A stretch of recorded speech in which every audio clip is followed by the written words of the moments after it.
இந்த ஈரோடு கெத்துன்னு சொல்லி ஒரு மூதையை சுற்றிக்கிட்டு இருக்குதே, அது வந்து இப்போ பின்னாடி சுற்றுறதுக்காக தான் அந்த ஈரோடு கெத்துங்கிற முகக்கடை சுற்றிக்கிட்டு இருக்குது. வாய் இழிச்சிக்கிட்டு இதில் வேற மச்சான் நீ இறந்ததெல்லாம் ரொம்ப கஷ்டமாக இருக்குது அப்படி இப்படின்னு.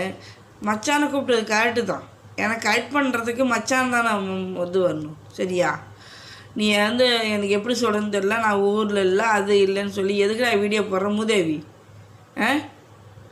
இதில் வந்து இவ்வளோட சேர்ந்து சுற்றுறேன்னா டேரெக்டாக சொல்லிட்டு போயிருக்கேன். நான் எதுக்கு என் பையனை சாவடிச்சிட்டு இப்படி சுற்றுறீங்க? வேணான்னு சொல்லி டைவர்ஸ் பண்ணிவிட்டு இந்த மூதேவி கூடயே போயிருக்கேன் தானே. அந்த குரங்கு தான் செட் ஆகும், இந்த குரங்கா செட் ஆகும் சொல்ல? என் பையன் விரலுக்கு கூட சமமாக மாட்டான். அவன் கால் செருப்பு கூட தூசு இல்லை அவள், தெரியுமா? 1.5 வருஷம் வாழ்ந்தாள், எனத்தை வாழ்ந்து கிழிச்சா அவள் சொல்ல? அவளாம் வாழ்ந்தாளாம், வாழ்வே கிடையாது. சரிங்களா? பாதி நேரம் சண்டையில் தான். நான் வேலைக்கு போயிட்டு கீழே இருக்கிறாங்க கீழ் வீட்டுக்காரங்க, அந்த ஜன்னல் கீழே பாருங்கள், இந்த ஜன்னல் கீழே பாருங்கள், அந்த ஜன்னல் திறந்தா இருக்கும்.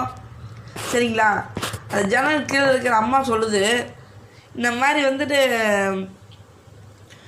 இவ்வளோ சண்டை பிள்ளை சத்தம் தான் அதிகமாக கேட்கும் அப்படின்னு சொல்கிறாங்க. நான் அவங்கக்கிட்ட பேசுறதும் இல்லை, இது வரைக்கும் நான் பார்த்ததும் இல்லை.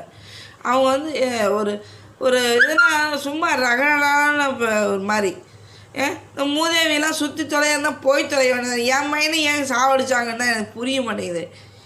அவன் இருந்துருந்தாலும் நான் நிம்மதியாக இருந்து தொலைஞ்சிருப்பேன். எனக்கு நிம்மதியே இல்லையே. எங்கே போனால் என் பையன் கிடப்பாங்கிற மாதிரி எனக்கு நிம்மதியே இல்லையே. ஏன் அப்படி எனக்கு சித்திராகப்படுத்துகிறாங்க? என் பையனை சாவடிச்சிட்டு இவ்வளோ 1000 மாடு ஊர் சுற்றிட்டு வாயிலிச்சுட்டா சுற்றிட்டு இருக்கேன். நான் தான் வந்து 7 வருஷம் குழந்தை பெற்றுக்கக்கூடாதுன்னு போட்டிருந்தேன். இப்போ இன்னொரு பையனோட கூட்டிகிட்டு ஊர் சுற்றிட்டு எப்படிலாம் சிரிச்சுக்கிட்டு இருக்கிறேன். நீங்கள் பார்த்தீங்களா நீங்கள்? ஒரு புருஷன் செத்து பொம்பளையாட்டமாக அவள் சுற்றிக்கிட்டு இருக்கிறா. சொல்லுங்கள் பார்க்கலாம். அவளாம் ஒரு குடும்பஸ்தியே இல்லைங்க. எப்போ சாவுமா எப்போ இதாகும் அப்படின்ற மாதிரி தான் அவள் போயிட்டு இருந்தா. இப்போவும் சொல்கிறேன், என் பையன் பாவத்தை போட்டுக்கிட்டு எவ்வளோ இருந்தாலும் சரி நல்லாவே இருக்க மாட்டாளுங்க. ஆனால் இதில் 1000 மாவளும் சேர்ந்து தான் என் பையனை சாவடிச்சிருக்காளுங்க.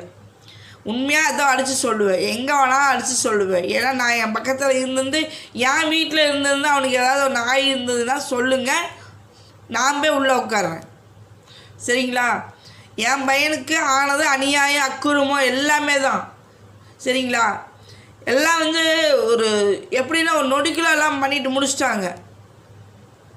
சரிங்களா? என் பையனை சாவடிச்சிட்டு இப்போ ஊர் சுற்றி திரியிற கொடைக்கானலில் போய் குரங்க பார்த்துக்கிட்டு அதை பார்த்துட்டு அது வாங்கிட்டா இது வாங்கிட்டா.